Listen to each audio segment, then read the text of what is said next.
Buonasera, come si va? Tutto bene? Voi da casa? Un bacione forte! E ci siamo. Ma tu di più, cara, caggia parecchio.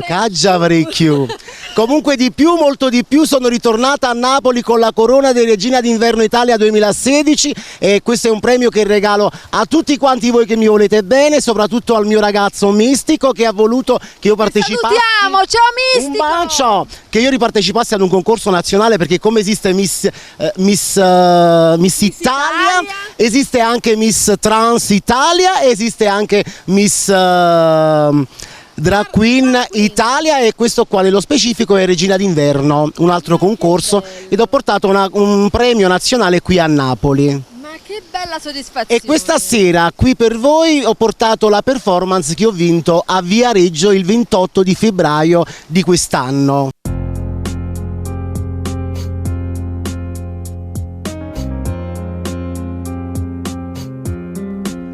Non c'è dolore se ci sei tu, è come un sogno, anche di più.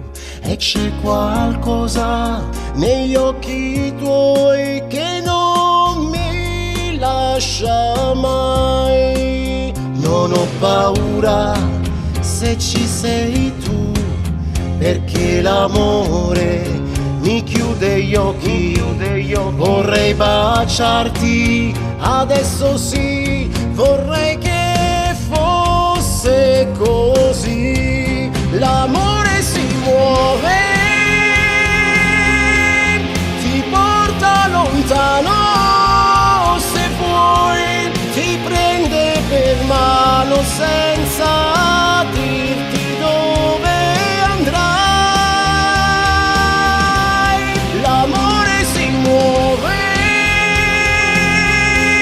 e non fa rumore, lo sai, è un vento gentile che non ti abbandona mai.